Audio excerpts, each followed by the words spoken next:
In Star Wars The Force Unleashed, Starkiller's life was cut unexpectedly short once he engaged Palpatine. If Starkiller didn't die in The Force Unleashed, then I believe his encounter with Palpatine would have gone differently, and the rest of the story would have unfolded something like this. Give in to your hatred. Starkiller would look down at Palpatine, who told him to do it, to destroy him, that this is his destiny. Starkiller would think to himself, as Ram Koda would tell him that it's not the Jedi way. However, this time, Starkiller wouldn't hesitate. He knew this wasn't an act of revenge, but rather an act of mercy. He promised himself that he wouldn't be damned to the dark side, and with the stroke of his lightsaber, he slashed down upon Palpatine, ending the Emperor's reign. The story can either continue two ways from here, the first being the most realistic, which we'll cover today. Although it's not the most exciting, it does leave us with the most realistic answer. And the second, if you wanted, I could make that fanfiction as well, which would be more of an elaborate story, leading us with an all-out cinematic, dramatic, and completely unrealistic ending. But for today's scenario, we would see that Starkiller would make a quick exit with Koda and the other senators, right after he kills Palpatine. The rogue shadow would quickly jettison off into hyperspace.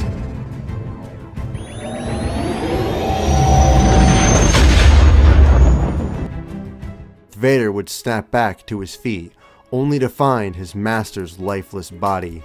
He would marvel at the sight of this. He was finally free, no longer shackled to Palpatine's bidding. Darth Vader would become the new Emperor of the galaxy, while Starkiller and the other rebels would rally on Kashyyyk. They would discuss how to deal with Vader and the Death Star. Starkiller knew that he could take Vader, but he didn't know how to destroy the Death Star. For that, they would need fighters. Starkiller would see Juno step out for some air, looking out at the starry night sky. He would join her and tell her that everything was going to be okay.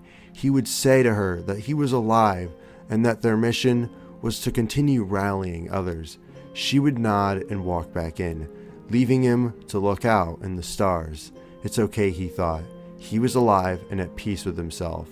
And so, over the next year, Starkiller would rally others to the rebellion, mount rescue missions, free worlds from the Empire, and truly become the face of the ever-growing Rebel Alliance.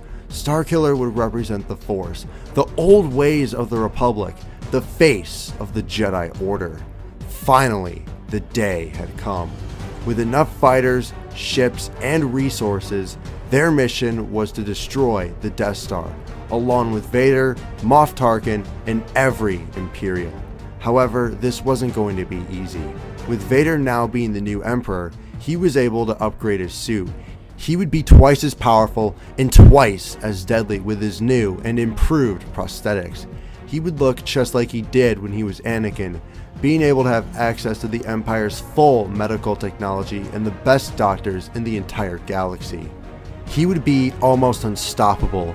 The Vader that Starkiller fought was nothing compared to the god who ran the Empire with an iron fist. In order to defeat Vader, Starkiller was given a special mission by Bail. Bail told Starkiller that he had an old friend, someone who could help him take down the Emperor. He told Starkiller that he could find this person on Tatooine, and that, just like him, he was a Jedi. Starkiller would leave immediately. He would find an old Ben Kenobi watching over the young Luke Skywalker. Starkiller would explain to Obi-Wan the situation and how he needs his help. Obi-Wan in this timeline would have no real reason to disagree. Luke was safe for the time being, and with the Emperor dead, he knew that they could take Vader on together. Kenobi would agree, and the two would set course in the Rogue Shadow for the Death Star. Arriving, they would see how the station was now fully complete and ready to be unleashed upon the galaxy.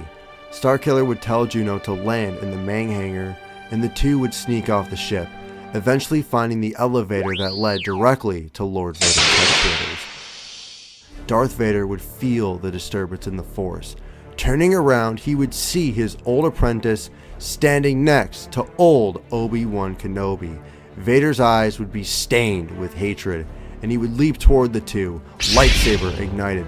All three of them would begin to clash blades, and with each blow, the galaxy's fate rests in their hands. Vader would be so fast that his lightsaber would only be seen in a red blur. Kenobi would rely heavily on his Form 3 Sarisu, while Starkiller relied on his Form 5 Shien. They would continue to exchange blows until Vader would break Starkiller's barrier and force choke him. Kenobi would have little time to react, and so he would throw his lightsaber at Vader, who caught it using his cybernetic hand.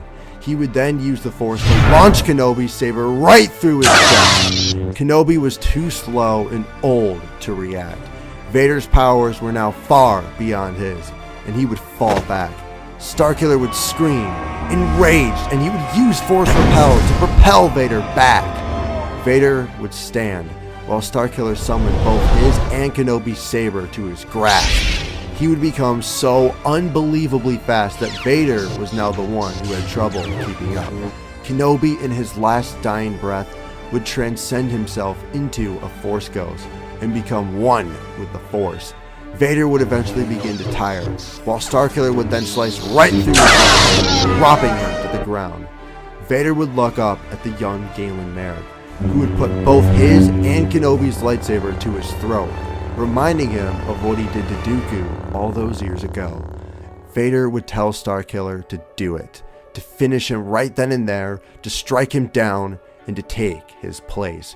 Starkiller would think about it, contemplating his options, but he knew that if he struck Vader down, then he would condemn himself to the dark side forever, as Vader was the one being who caused him the most pain and suffering. He would turn off his lightsabers and shackle Vader. He would then take the Dark Lord as his prisoner. Starkiller would then leave the Death Star as the Rebel fleet came out of hyperspace. With Vader now out of the picture, the Death Star was now extremely vulnerable, and they would successfully destroy it.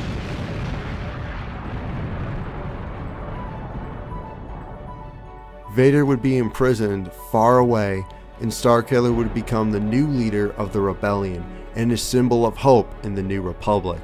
The Empire would eventually crumble, and Starkiller would eventually build his own Jedi Order, and per the request of Obi-Wan, he would end up training Luke Skywalker in the ways of the Force, and turn him into one of the greatest Jedi the Order has ever seen.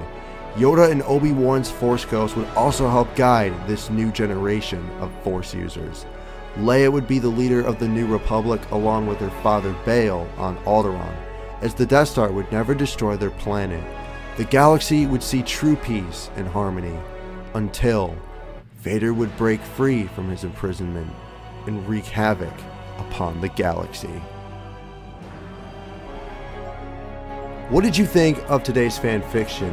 It took me a lot of time to write this one out, as I felt there were multiple scenarios for when Starkiller could have survived. However, I thought that having him kill Palpatine was the most realistic answer for this scenario. Would Starkiller have really beaten Vader? Could Vader have killed Starkiller and Obi-Wan?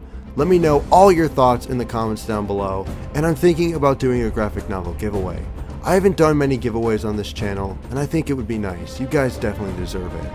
I hope you're having a great day wherever you are watching this in the galaxy, and until we meet again, my fellow Jedi Knights and Sith Lords, remember, The dark side of the Force is a pathway to many abilities some consider to be unnatural.